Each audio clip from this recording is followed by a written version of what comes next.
Hey, good afternoon everybody. So today we're going to be doing something a little bit different. So we bought a to-go wireless roof mounted box, and we never got a chance to really install it, and that's fine if you already have one and you haven't installed it but you have the card activated. If you have an integrated system like our Momentum does, we just threw the SIM card in there and it works great. However, today I got to thinking is how I can use this without actually mounting it to my roof. And so that's what we're going to do today. Alright, so what I have is I have my wireless box, an extending flagpole from Harbor Freight, and then a 2 foot by 2 foot piece of plywood. And show you what we're going to do. The first thing we're going to do is we're going to take this piece of 2 by 2 and line it up, and we're going to trim it down for weight purposes. And so we're just going to mark the outer edges.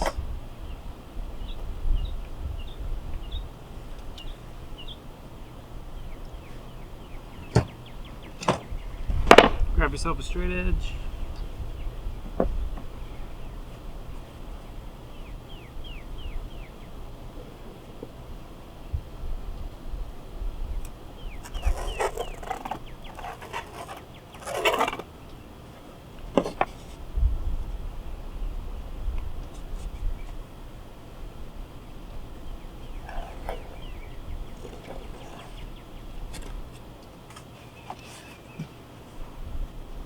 We're gonna cut. All right, have our cut piece of wood. Do a quick fit check. And you see that it all lines up really well. I also cut 4 blocks for spacers. You'll see what I'm gonna do with these a little bit later, but because of the bolt that I'm gonna use, that's how it's going to end up laying out. And so now we're going to measure for the center of this and drill the hole for our bolt. We ended up using that board and using the spacers, and the reason being is when we put the bolt,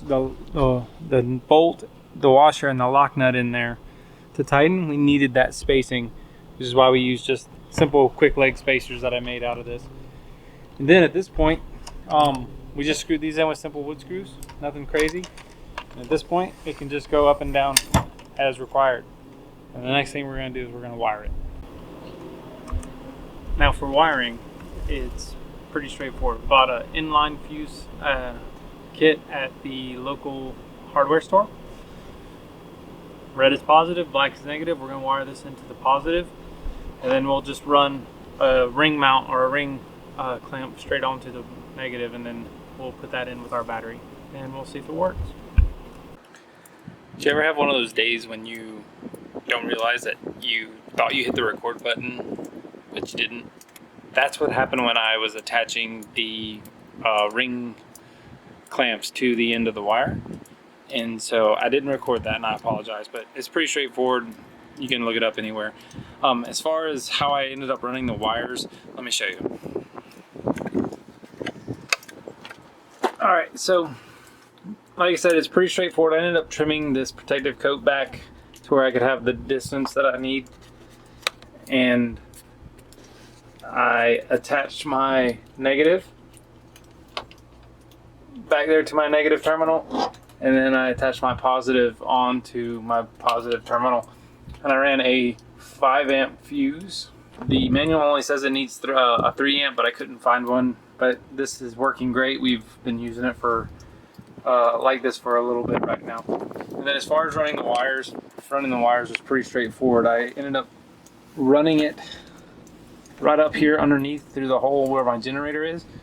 Tucked it underneath this gasket, and then just ran it. All in all, it was a really easy job. It's actually one of the fastest mods I've ever done. And then you have plenty of options of how you want to set it up. There's lots of instructions on how to use the suction cup tools that you can buy at Harbor Freight. In my case, I just buried it in the ground. I got permission from the campground that we're at because we're here long term for work. And you can sort of see it right back there. Sorry. You can see it back here. Just put right here in the ground, and then the wires just go up and down. And one of the things that we found that we really liked about it is after we had it installed, or after we put it in, we put our flag up, and then next thing you know, we have a huge storm coming in. Two things I found. One, that if you don't take it down, the wind will force it to turn and it'll fall down on its own with no damage to the system. At least I haven't had any yet. But when we know that we're having bad windy days, we take the flag off and we pull it down to a lower level, so it just kind of tucks in beside our RV, which worked out great. But all in all, I think the total cost of this project was, I think, right at about $100, and 64 of that was the extending flagpole, which has lots of different uses depending on what you want to do. One save note, the bolt that I used was metric and it didn't fit perfectly. I actually had to sort of force the threads to get a little bit bigger. I tried every bolt at Home Depot and Lowe's, but none of them worked. So I ended up going like a half, I don't even call it a half size, just a little bit bigger.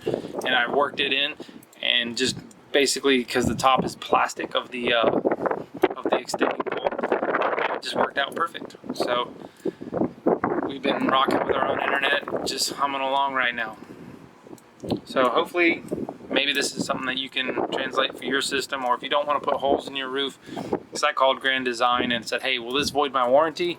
They said no, but we will not warranty your roof if it can be tied back to the installation of any additional accessories, which I get. So in order to avoid that, we put ours on a pole. See you guys next time.